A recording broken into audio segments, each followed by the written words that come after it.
ये किसने कहा आपसे आंधी के साथ हूं? ये किसने कहा आपसे आंधी के साथ हूं? मैं गोडसे के दौर में गांधी के साथ हूं। इस राष्ट्रीय अधिवेशन में पूरे भारत के एक एक छोर से, एक एक राज्य से आए हुए कांग्रेस पार्टी के जो तमाम सदस्य यहां पर उपस्थित हैं, मैं आपकी ऊर्जा को सलाम करता हूं और मैं आज जो प्रस्ताव पेश हुआ है उस पर बात करने के लिए आपके बीच में खड़ा हूं।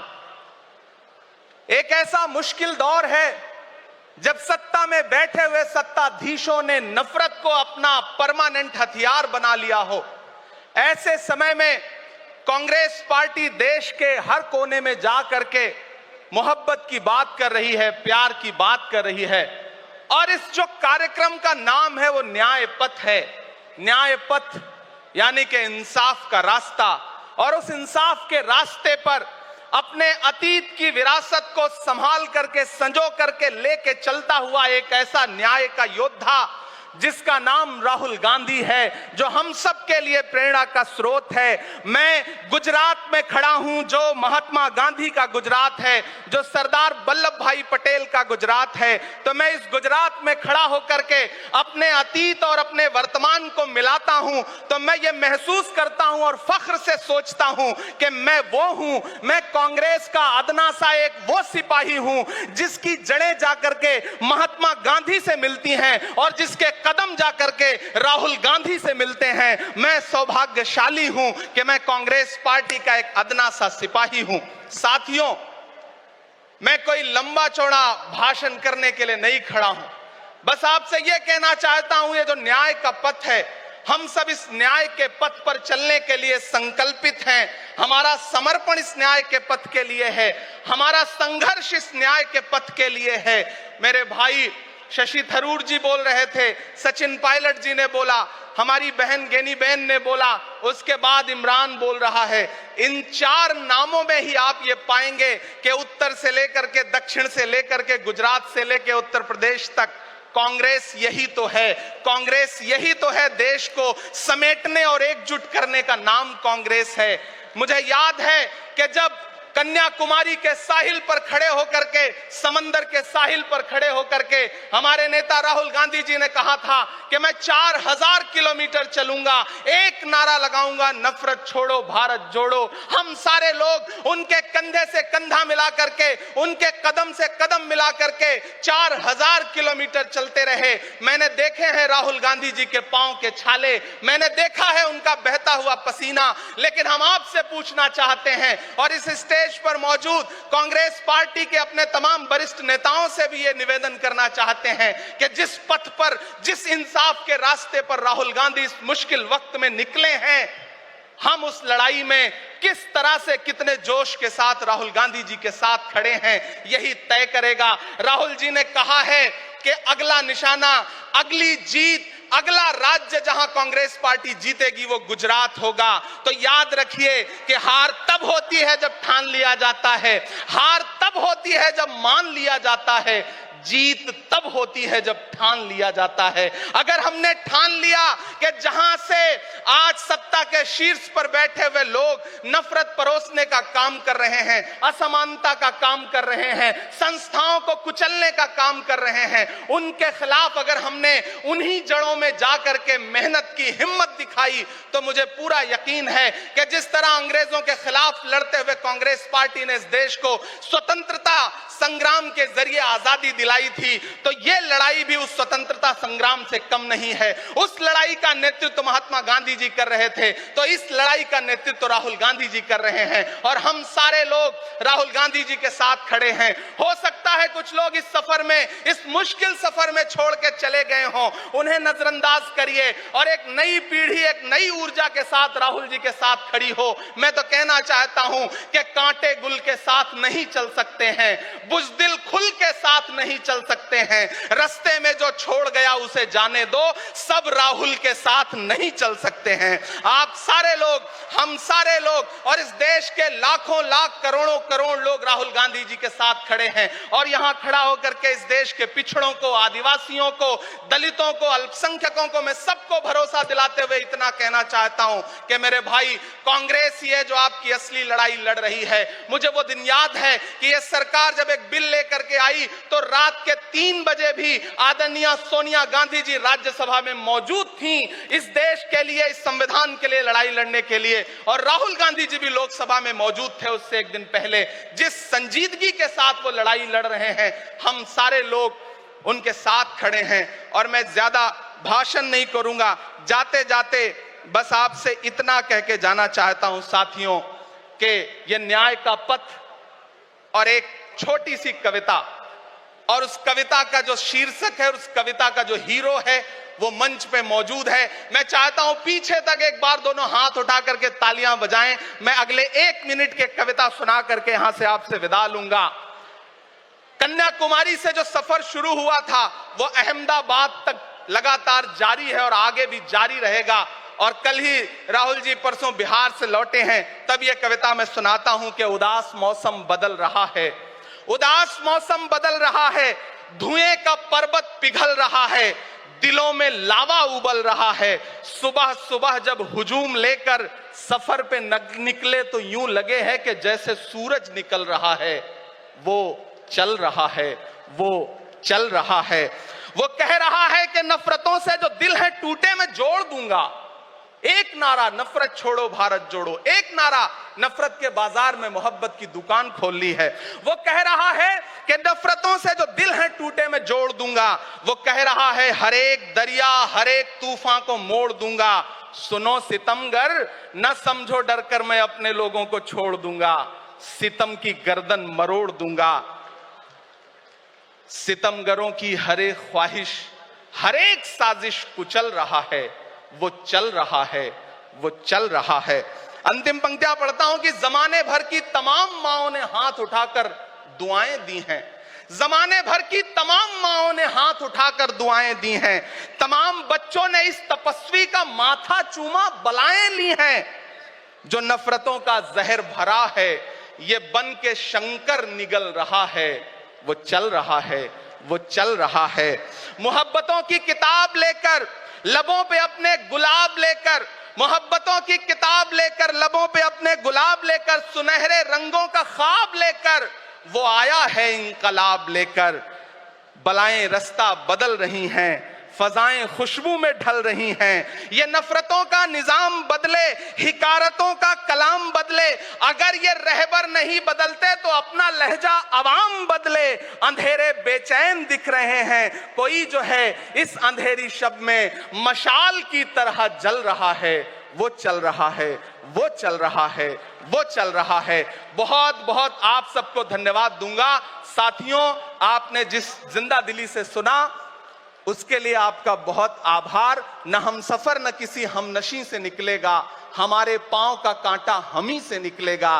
वतन की रेत मुझे एड़ियां रगड़ने दे, मुझे यकीन है पानी यहीं से निकलेगा। बहुत बहुत शुक्रिया। दोस्तों, आज हमारे लिए बहुत गर्व का विषय है कि हम लोग एआईसीसी के सेशन में शामिल हो रहे हैं और ऐसी जगह पे शामिल हो रहे हैं जो अपने आप में एक ऐतिहासिक जगह है इस देश के निर्माण में, जिसकी बहुत बड़ी भूमिका है।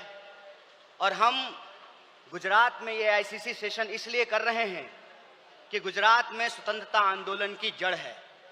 गुजरात वो भूमि है जहां हमारे राष्ट्रपिता महात्मा गांधी, सरदार वल्लभ भाई पटेल जी, दादा भाई नौरोजी जी का जन्म स्थान है, उनकी कर्मभूमि है। तो जब यहाँ पे एआईसीसी सेशन हो रहा है तो हमारा उद्देश्य यही है कि हम अपनी जड़ में जाएं, अपने जड़ को मजबूत करें, क्योंकि हमारे सामने एक बहुत बड़ी चुनौती है। चुनौती ये है कि हम आज़ादी के आंदोलन में शामिल हुए, देश को आज़ादी मिली और आज़ाद भारत के निर्माण में कांग्रेस पार्टी ने बहुत बड़ी भूमिका निभाई। पहले हमारी जिम्मेवारी देश को चलाने की थी, आज हमारी जिम्मेवारी देश को बचाने की है। यह भूमिका हमको अपने आप में समझनी पड़ेगी। देश को चलाने की जिम्मेवारी ऐसे थी कि देश आजाद हुआ, देश का संविधान बना और उस संविधान के आधार पर भारतीय लोकतंत्र फलना फूलना शुरू किया।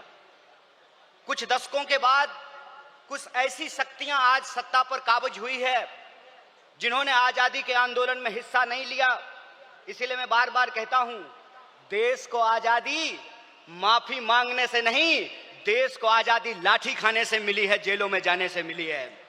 यह जो आजादी मिली है, इस आजादी को जो लोग मानते नहीं हैं, कहते हैं ना, जिन्होंने अपना खून पसीना नहीं बनाया हो घर को बनाने में, उनको घर की बचाने की कोई जद्दोजहद नहीं होती है। घर को जब बिगड़ रहा हो तो उनको कोई तकलीफ नहीं होती है। जो संविधान को बनाए हैं वही संविधान को बचाना चाहते हैं। जो आजादी दिलाए हैं वही आजादी को बचाना चाहते हैं। जो देश को बनाए हैं उन्हीं को देश को बचाना पड़ेगा। बताइए, कांग्रेस पार्टी का एक एक कार्यकर्ता जो देश की आजादी पर गर्व करता है, देश के स्वतंत्रता आंदोलन पर गर्व करता है, उस आजादी को बचाने के लिए आप संघर्ष करेंगे कि नहीं करेंगे? अगर आप संघर्ष करेंगे तो ये लड़ाई बिल्कुल आमने सामने की लड़ाई है।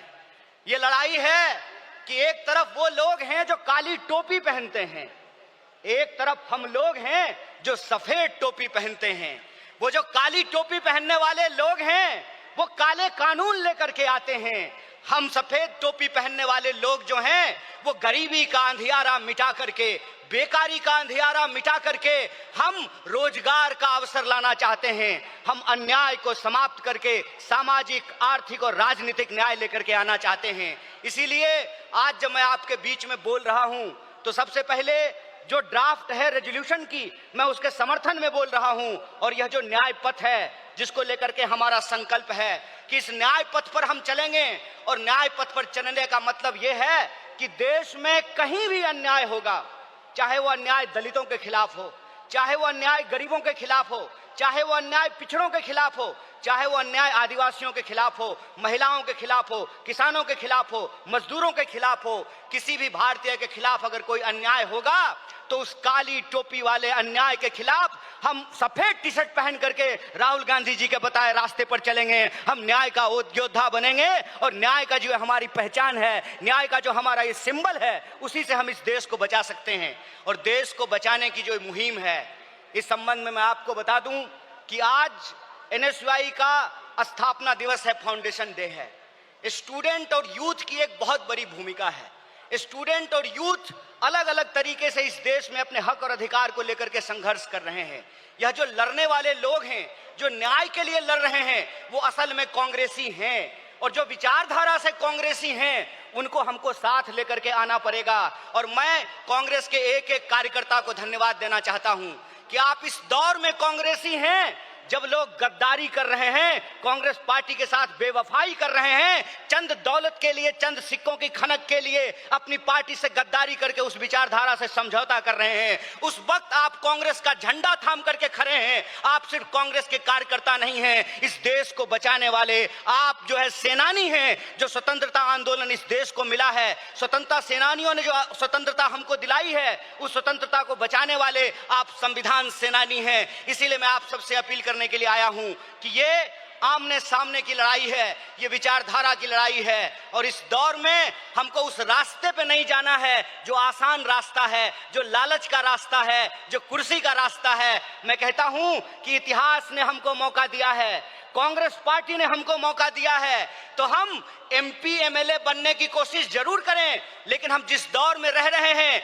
ये वो दौर है कि हमारे सामने एमपी एमएलए बनने के अलावे गांधी बनने का अवसर है, भगत सिंह बनने का अवसर है, सरदार वल्लभ भाई पटेल बनने का अवसर है, सुभाष चंद्र बोस बनने का अवसर है, एनी बेसेंट बनने का अवसर है, अंबेडकर बनने का अवसर है। इसीलिए मैं अपने कांग्रेस पार्टी के एक एक कार्यकर्ताओं को एआईसीसी के इस मंच से कहना चाहता हूं कि यह जो रेजोल्यूशन है, यह रेजोल्यूशन कागज पे लिखे हुए कोई शब्द नहीं है, यह संकल्प है। और उस संकल्प पे हम समर्पण के साथ चलेंगे, संघर्ष करेंगे। और संघर्ष करेंगे तो इस विपरीत परिस्थिति में हमारी जीत सुनिश्चित है। मैं देखता हूं कि कई बार कांग्रेस के कई कार्यकर्ता निराश हो जाते हैं, तो मैं उनको कहता हूं कि यह वक्त निराश होने का वक्त नहीं है, यह अपनी काबिलियत साबित करने का वक्त है, यह अपनी विचारधारा को साबित करने का वक्त है। और जावेद अख्तर ने बखूबी इस बात को लिखा है कि इस मुल्क में दो आवाजें हैं, इस मुल्क में दो आवाजें हैं।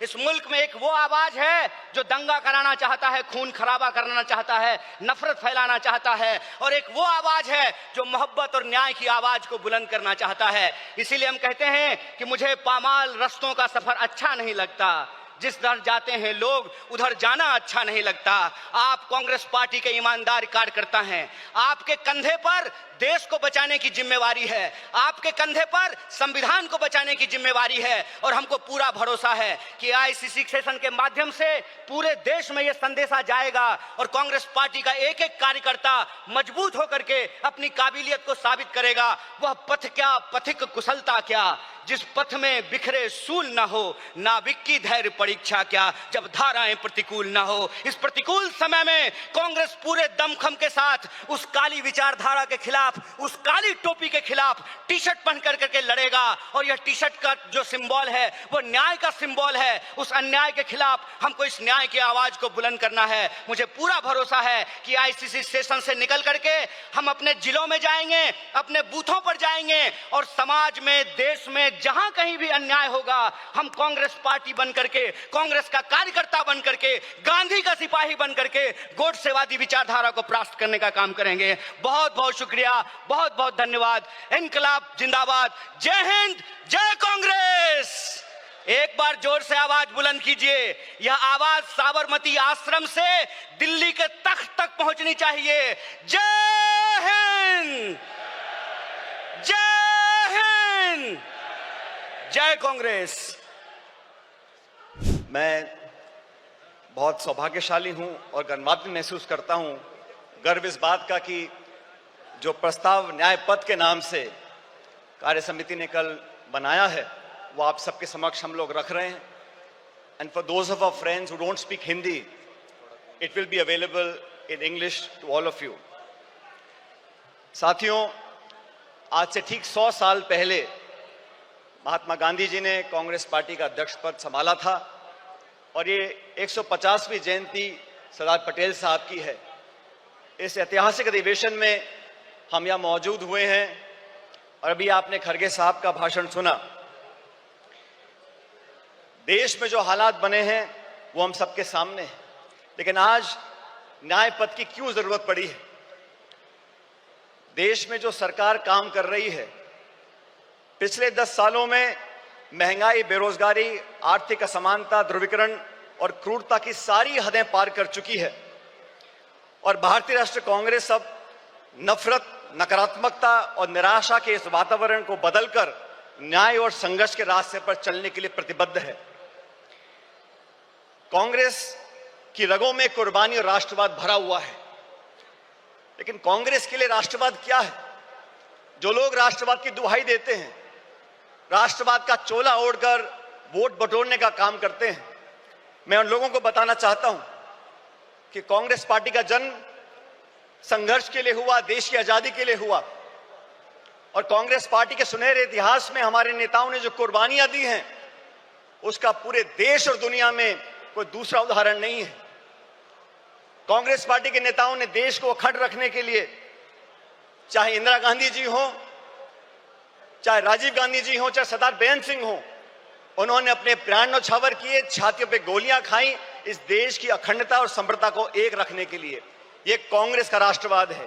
कांग्रेस का राष्ट्रवाद भारत को जोड़ने का है, भाजपा का राष्ट्रवाद समाज को तोड़ने का है। कांग्रेस का राष्ट्रवाद भारत की अनेकता को एकता में मिलाने का है, और भाजपा का राष्ट्रवाद अनेकता को खत्म करने का है। सत्ता को हथियाने के लिए और बरकरार रखने के लिए धर्म, जाति, क्षेत्रवाद, भाषा, पहनावा और खान पान में लोगों को बांटने के लिए जो राष्ट्रवाद की दुहाई देते हैं, उनको आईना दिखाने का अब समय आ चुका है। वो लोग जो कांग्रेस मुक्त बनाने की बात करते हैं, मैं याद दिलाना चाहता हूं आपको, राजीव गांधी जी प्रधानमंत्री बने थे तो कांग्रेस के पास 400 से ज्यादा सांसद थे। हमने कभी नहीं सुना राजीव जी को बोलते हुए कि विपक्ष मुक्त देश बनाना चाहते हैं या भाजपा मुक्त देश बनाना चाहते हैं। लेकिन घमंड की ये परिकाष्ठा हो गई है कि कांग्रेस मुक्त बनाना चाहते हैं। मैं उन सब विरोधी ताकतों को बताना चाहता हूं कि कांग्रेस की जड़ें देश में तो बहुत मजबूत हैं ही, लेकिन गुजरात में भी बहुत मजबूत हैं। और 400 पार का नारा देने वालों को पिछले लोकसभा चुनाव में जनता ने आईना दिखा दिया और बैसाखियों पर लाके खड़ा कर दिया सरकार चलाने के लिए। प्रजातंत्र की पहरी है और संविधान की रक्षक है कांग्रेस पार्टी। 1950 में जब संविधान लागू हुआ था, उससे पहले बाबा साहब अम्बेडकर ने खुद 25 नवंबर 1939 को संविधान सभा में कहा था कि कांग्रेस के बिना संविधान बनाना असंभव था। पिछले 75 सालों में कई सरकारें देश में आई, कांग्रेस की और गैर कांग्रेस की, लेकिन हर सरकार ने मूलतः संवैधानिक संस्थाओं को पोषित करने का काम किया, संवैधानिक संस्थाओं को संरक्षण देने का काम किया। लेकिन दुर्भाग्य से पिछले 10 साल से जो सरकार दिल्ली में बैठी है, उन्होंने जानबूझकर नीतिगत तरीके से सभी संवैधानिक संस्थाओं को जानबूझकर खोखला करने का काम किया है, उनकी पारदर्शिता को समाप्त करने का काम किया है। और ये आज की बात नहीं है।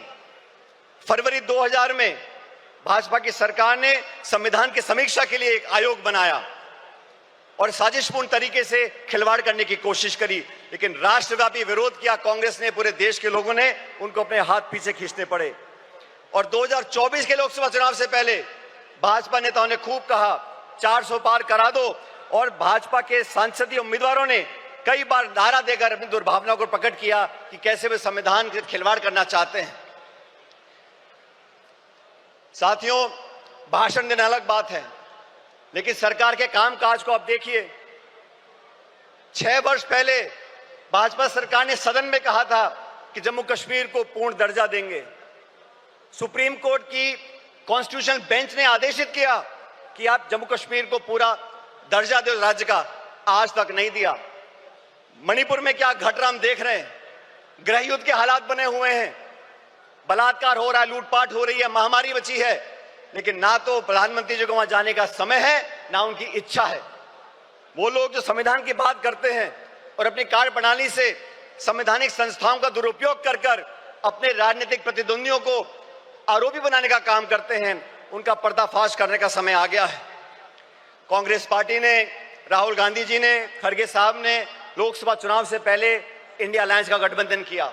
देश के सामने जो चुनौतियां थी उसका सामना करने के लिए समान दृष्टिकोण रखने वाले दलों को साथ लेकर आए थे, और भविष्य में भी भाजपा सरकार को चुनौती देने के लिए संसद के अंदर और संसद के बाहर समय पड़ने पर तमाम हमारे इंडिया अलायंस के गठबंधन के साथियों के साथ हम चर्चा कर आगे बढ़ने का काम करेंगे। मैं धन्यवाद देना चाहता हूं राहुल गांधी जी का। सामाजिक न्याय की लड़ाई लड़ने का अगर रास्ता किसी ने दिखाया है तो राहुल जी ने दिखाया है। 1951 में जब सुप्रीम कोर्ट ने देश में आरक्षण को खत्म कर दिया था, तो पंडित नेहरू जी की कांग्रेस सरकार थी जब वो अध्यादेश लेकर आए और संविधान में हमेशा के लिए आरक्षण का रास्ता परस्त कर दिया था। वो राजीव जी ने, इंदिरा जी ने उस रास्ते को अपनाया, और मुझे खुशी है कि आज खड़गे साहब और राहुल जी ने ये बीड़ा उठाया है कि सामाजिक न्याय दिलाने की जिम्मेदारी अपने कंधों पर ली है।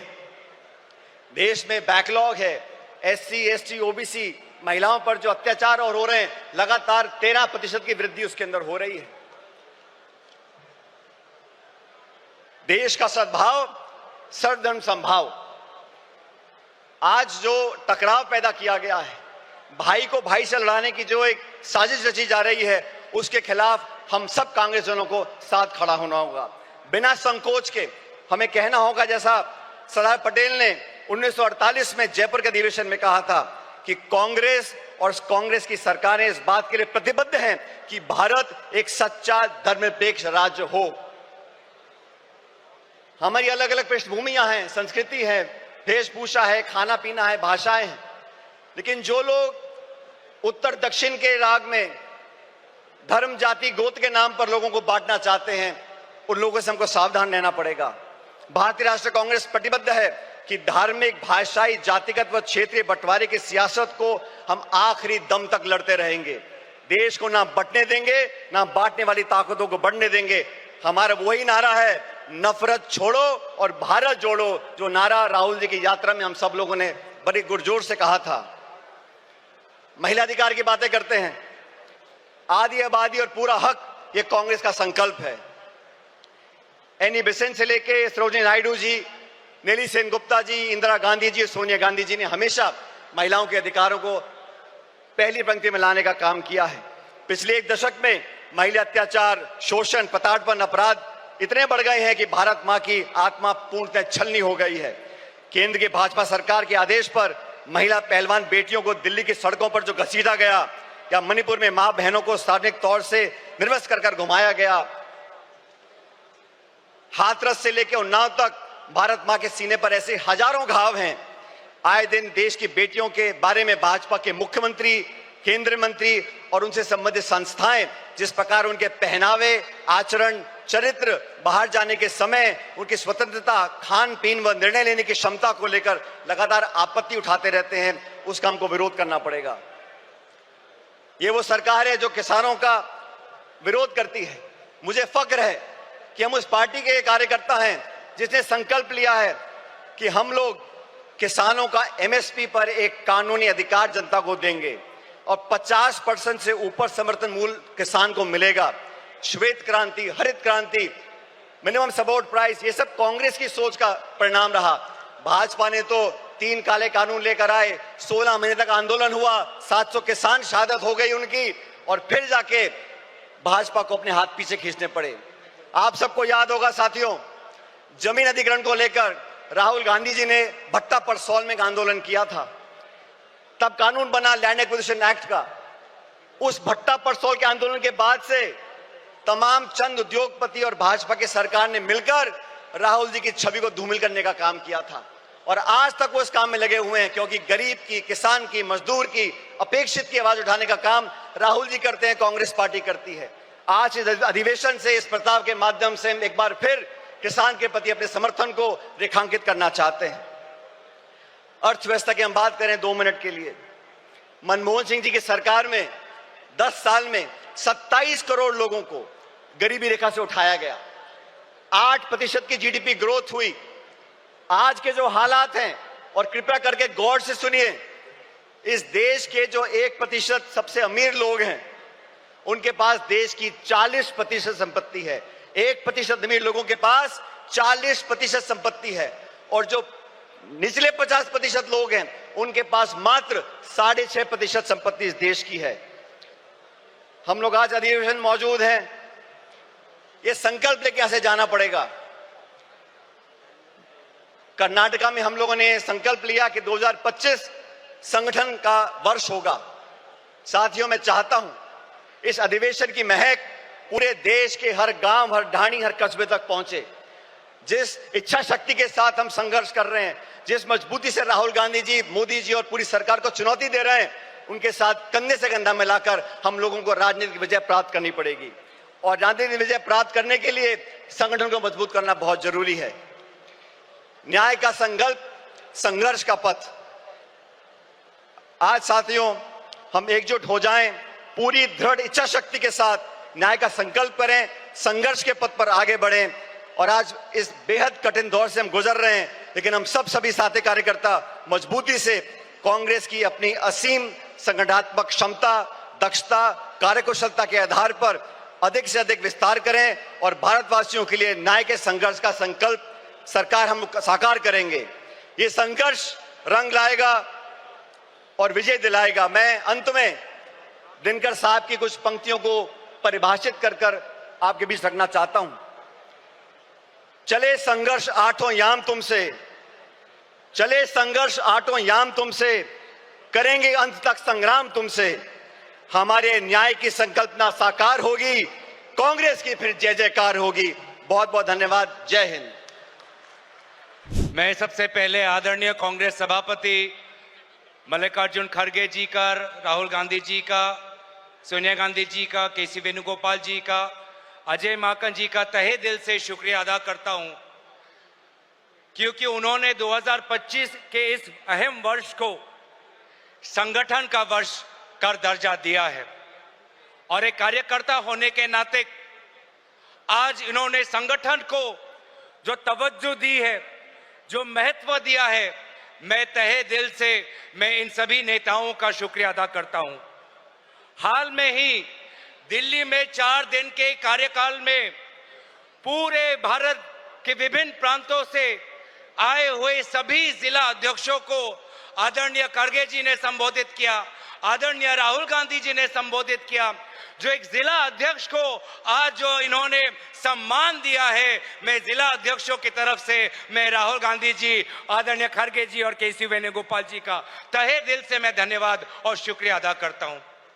लेकिन साथ ही साथ सभी को याद दिलाना चाहता हूं कि आदरणीय राहुल गांधी जी जब गुजरात आए तो उन्होंने एक बहुत ही महत्वपूर्ण बात कही। उन्होंने कहा कि वे लोग जो एक पांव कांग्रेस में रखे हुए हैं और दूसरा पांव किसी दूसरे दल में रखे हुए हैं, उन लोगों को छिंड कर से उनको आइडेंटिफाई करके कांग्रेस से बाहर निकालना चाहिए। वो बहुत ही एक महत्वपूर्ण बात कही है और यही बात आज आप लोगों से भी मुझे सुनाई दी और मैं इसी बातों को मैं कांग्रेस के नेतृत्व के समक्ष रखना चाहता हूं कि अगर आने वाले प्रांतों में अगर हमें विधानसभा के चुनाव जीतने हैं तो हमें कट्टर कांग्रेसी को आगे लाना पड़ेगा। वो कट्टर कांग्रेसी जिसने पुलिस की लाठी खाई हो लेकिन आज भी कांग्रेस कर रहा है, वो कट्टर कांग्रेसी जिसको धमकाया गया हो, डराया गया हो, बहुत लुभाया गया हो, लेकिन आज भी वो कांग्रेस कर रहा है, हमें उस कट्टर कांग्रेसी को आगे लेना होगा। और मुझे पूरा विश्वास है कि अगर हम कट्टर कांग्रेसियों को आगे लेके जाएंगे तो हर विधानसभा चुनाव में, चाहे गुजरात का हो, उत्तराखंड का हो, असम का हो, केरल का हो, हर विधानसभा चुनाव में हमें फतेह लाभ होगी। आज एक फर्क है भाजपा के संगठन और हमारे संगठन में। भाजपा अपनी संगठन एक प्राइवेट लिमिटेड कंपनी की तरह चलाती है, यही बात एक नेत्री ने यहाँ पे की।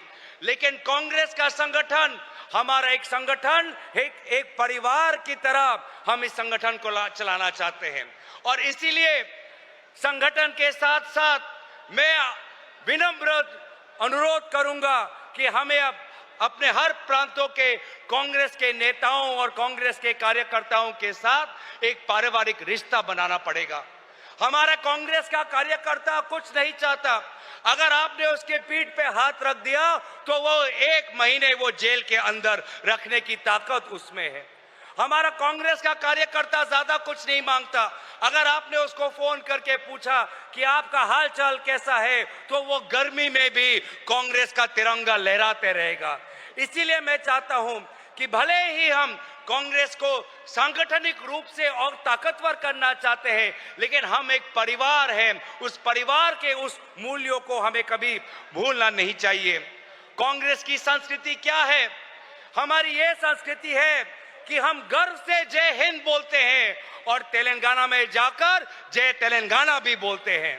कांग्रेस की संस्कृति ये है कि हम गर्व से जय हिंद बोलते हैं और पश्चिम बंगाल में जाकर जय बांग्ला भी बोलते हैं।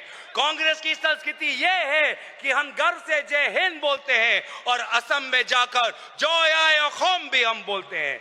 ये है हमारी संस्कृति कि हम विभिन्न प्रांतों को हम सम्मान करते हैं। हमारे में हमारा राष्ट्रवाद, हमारा देशभक्ति भी है, लेकिन साथ साथ जो आंचलिकतावाद है, हम आंचलिकतावाद को भी हम सम्मान करते हैं। तो ये है कांग्रेस पार्टी, देशभक्तों की पार्टी, सभी धर्मों की पार्टी, सभी भाषाओं की पार्टी, सभी प्रांतों की पार्टी। और इन्हीं बातों के साथ मुझे जो शब्द कहने के लिए जो मौका मिला, मैं सभी को धन्यवाद और आभार प्रकट करते हुए मैं गुजरात के लोगों को कहना चाहता हूं कि आदरणीय राहुल गांधी जी ने हमारे समक्ष एक लक्ष्य रखा है कि 2027 में गुजरात में कांग्रेस का पर्चा हमें लहराना है।